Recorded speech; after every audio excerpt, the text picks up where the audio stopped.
अस्सलाम वालेकुम। उम्मीद है आप सब खैरियत से होंगे। आज हमने इंट्रोडक्शन टू बिज़नेस का लेक्चर नंबर 5 करना है, joint stock company. Joint stock company से पहले हम 2 फॉर्म पढ़ चुके हैं बिज़नेस की, जो कि थी पहली जो थी वो थी सोल प्रोपराइटरशिप, जिसमें जस्ट 1 हेड होता है, एक ही हेड होता है जो पूरी ऑर्गेनाइजेशन चला रहा होता है। उसके बाद हमने दूसरी फॉर्म बिज़नेस की पढ़ी थी, जो कि थी पार्टनरशिप, और आज हम तीसरी फॉर्म पढ़ने जा रहे हैं जो कि है जॉइंट स्टॉक कंपनी। उससे पहले ड्यूटीज़ ऑफ पार्टनर्स दी गई हैं कि पार्टनर्स की ड्यूटीज़ क्या होती हैं। पार्टनरशिप के टॉपिक से ये एक टॉपिक इस लेक्चर के अंदर लिखा हुआ है। पार्टनर्स की ड्यूटीज़ क्या होती हैं। पार्टनर्स की ड्यूटी क्या हो सकती हैं, ये हो सकती हैं कि वो मेंटेन कर रहे होते हैं अकाउंट्स को, ठीक है। उसके अलावा हमने एक पार्टनरशिप डीड पढ़ी थी। पार्टनरशिप डीड एक एग्रीमेंट को हमने कहा था कि जिसमें पार्टनर्स जो हैं वो अपने सारे रूल्स लिखते हैं, जो कि वो फॉलो करते हैं पार्टनरशिप के दौरान। तो उससे कोई भी पार्टनर इख्तलाफ नहीं कर सकता, सीक्रेट इन्फॉर्मेशन किसी के साथ शेयर नहीं की जा सकती। ये कुछ ड्यूटीज़ होती हैं पार्टनर्स की। आप अपने टॉपिक की तरफ आते हैं जो कि है joint stock company. Joint stock company क्या है, third major form of business है, ठीक है। ये जॉइंट स्टॉक कंपनी जो है वो एक लॉ से रिलेट करती है, लॉ के मुताबिक चलती है, जो कि है company ordinance 1984, which came into force on January 1 1985 in Pakistan. ये ऑर्डिनेंस जॉइंट स्टॉक कंपनी के लिए 1984 में बनाया गया था, और जो कि 1985 से अमल में आ गया। जॉइंट स्टॉक कंपनी को हम डिफ़ाइन कैसे कर सकते हैं। अच्छा, एक और चीज़ यहाँ पे याद रखनी है कि साइंटिस्ट की डेफिनेशन वो कभी भी शॉर्ट क्वेश्चंस में आपसे नहीं पूछते हैं कि किम्बल ने क्या कहा था, थॉमस ने क्या कहा था। बस आपका कंसेप्ट क्लियर होना चाहिए। टोटल कंसेप्चुअल सब्जेक्ट है ये। आपका कंसेप्ट क्लियर है, आप अच्छे तरीके से इस सब्जेक्ट में पास हो सकते हैं। सिंपल डेफिनेशन क्या है जॉइंट स्टॉक कंपनी की। अ कंपनी में be defined as an association of persons for the purpose of making profit. कि एक ऐसी कंपनी जो कि लोग जो हैं वो आपस में मिल के चला रहे होते हैं उसको, और उनका ओनली पर्पस यही होता है कि वो प्रॉफिट बना सकें किसी तरह, ठीक है। अच्छा, features of joint stock company कौन कौन सी होती हैं। Number 1, creation of law. एक लॉ जो है पाकिस्तान में इन कंपनी से हवाले से बना हुआ है, उसी के मुताबिक ये सारी कंपनीज काम करती हैं। कैपिटल बोरोइंग, कंपनी जो है अपने नाम पर अपने बिजनेस को एक्सपेंड करने के लिए कैपिटल जो है वो बोरो कर सकती है किसी भी बैंक से। सेपरेट लीगल एंटिटी, एक सेपरेट लीगल एंटिटी है होने से ये मुराद है कि इसकी अपनी एक पहचान है, कंपनी की अपनी एक पहचान होती है। लीगल पर्सन, कंपनी जो है वो as a legal person act कर रही होती है। आप इसको आर्टिफिशियल बंदा भी कह सकते हैं। किस तरह से कि वो अपने नेम पे कोई भी प्रॉपर्टी ऑन कर सकती है, ठीक है। अपने नेम पे, कंपनी के नेम पे मनी जो है वो बोरो कर सकती है किसी भी बैंक से, ठीक है। कॉन्ट्रैक्ट साइन कर सकती है। इसी तरह से जो स्टॉक कंपनी होती है इसकी सील भी अपनी होती है, किसी हेड के नाम से नहीं होती। Long life joint stock company की लॉन्ग लाइफ होती है एज़ कम्पेयर टू जो हमने बाकी 2 पढ़ी हैं। Limited liability, large scale business के because of more members a company has larger capital as compare to sole tradeship and partnership which helps in doing business on larger scale. के member ज़्यादा होते हैं तो बिज़नेस भी बड़ा होता है और संभाला भी आराम से जा सकता है, ठीक है। उसके बाद अगर हम देखें नंबर ऑफ़ मेंबर्स, तो ये एमसीक्यूज़ के लिए बहुत इंपॉर्टेंट है, बहुत ज़्यादा आते हैं पेपर में एमसीक्यूज़। लेकिन अभी कुछ स्टूडेंट्स का मैं कमेंट पढ़ रही थी तो उसमें आया हुआ था कि MGT to 11 का तो totally concept MCQ based paper होता है। तो MCQ जो होते हैं वो 22 मार्क्स के होते हैं मिड टर्म में अगर देखा जाए, तो बाकी 16 मार्क्स के शॉर्ट क्वेश्चंस भी आते हैं, और शॉर्ट क्वेश्चंस के लिए आपके कंसेप्ट क्लियर होंगे तो आप कुछ लिख सकते हैं। Number of members, joint stock company अगर प्राइवेट लिमिटेड कंपनी है तो उसके शेयर होल्डर्स की तादाद 2 होती है मिनिमम, और मैक्सिमम 50 हो सकती है। लेकिन अगर पब्लिक लिमिटेड कंपनी है तो उसके मिनिमम नंबर जो हैं शेयर होल्डर्स के वो 7 होते हैं, और मैक्सिमम नंबर लातादाद हो सकते हैं।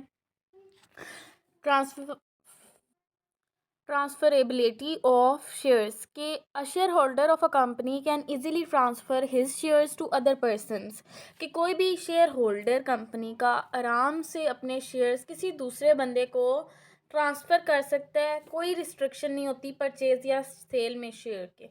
इसी तरह trade agreement, a joint stock company enjoys separate existence, so it can join the trade agreements with other firms in its on name, कि ये किसी भी कंपनी के साथ कोई भी एग्रीमेंट कर सकती है अपने नाम पर सिर्फ, ठीक है।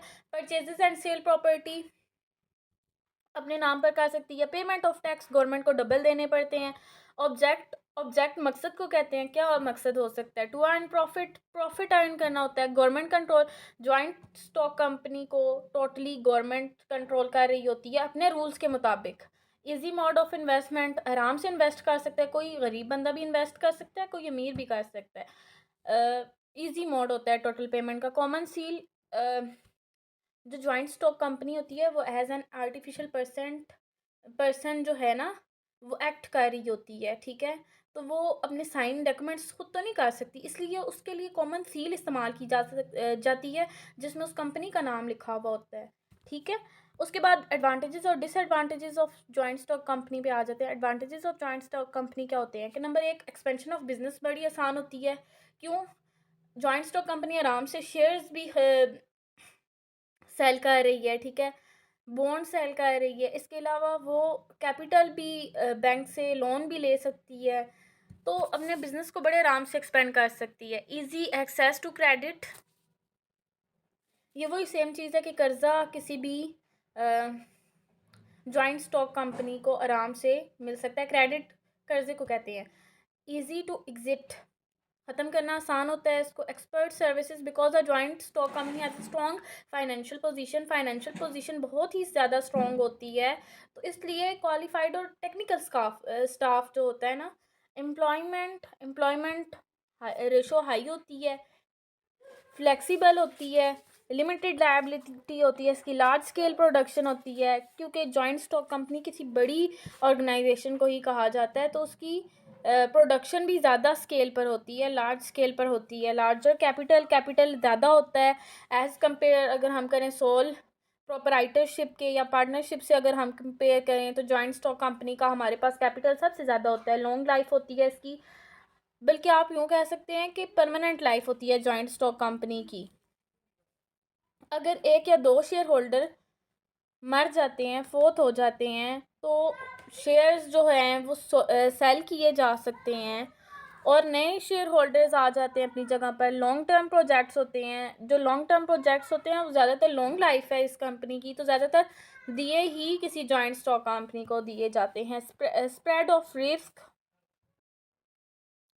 यानी कि लार्ज नंबर ऑफ पीपल हैं जिन पर रिस्क जो है वो डिवाइड होगा, तो ज़्यादातर रिस्की प्रोजेक्ट्स लेने से भी कंपनी को ज़्यादा नुकसान नहीं होता। ट्रांसफ़र ऑफ शेयर्स की जा सकती है, सब कुछ मैं बता चुकी हूँ आपको। बेटर मैनेजमेंट है, बेनिफिशियल एडवाइसेस हैं, ठीक है। डिसएडवांटेजेस क्या है? इनिशियल डिफ़िकल्टीज़ किस तरह से कि इसको ऑर्गेनाइज करना मुश्किल होता है।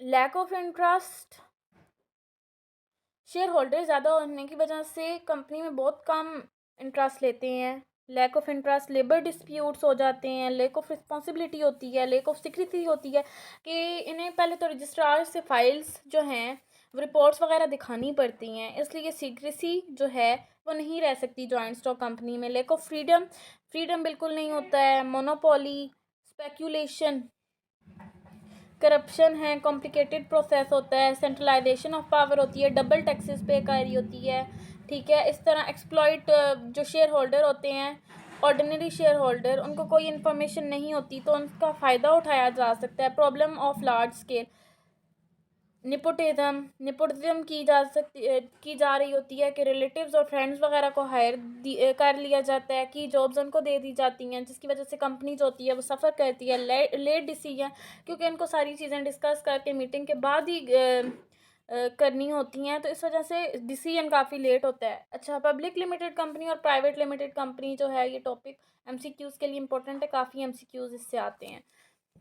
नंबर ऑफ मेंबर्स हम ऑलरेडी देख चुके हैं कि मिनिमम जो हैं पब्लिक में 7 होंगे और प्राइवेट में 2 होंगे। इसी तरह शेयर्स जो हैं वो public limited companies bound to promote issue of shares to general public through media. Public limited company media को बताकर सब कुछ करती है, जबकि प्राइवेट लिमिटेड कंपनी में ऐसा कुछ भी नहीं होता। नेम ऑफ कंपनी, जो पब्लिक लिमिटेड कंपनी है उसके जस्ट एंड पे LTD लिमिटेड आता है, जबकि प्राइवेट लिमिटेड कंपनी के आखिर में पूरा प्राइवेट लिमिटेड कंपनी लिखा हुआ होता है। एनुअल रिपोर्ट जो है वो सबमिट करनी पड़ती है जनरल पब्लिक को पब्लिक लिमिटेड कंपनीज ने, जबकि प्राइवेट लिमिटेड कंपनी में ऐसा नहीं है। ट्रांसफ़र ऑफ शेयर्स जो है, it is easy to transfer shares in public limited company, but in private limited company share holder can not transfer the shares without the consent of other members. के बगैर member से पूछे private limited company में आप अपने shares को transfer नहीं कर सकते। Statutory meeting, it is obligatory for the public limited company to hold statutory meeting. There is no such obligation for private limited company. Submission of annual report, एक annual report जाती है public limited company से registrar corporate law authority को, जबकि private limited company में ऐसा कुछ भी नहीं होता।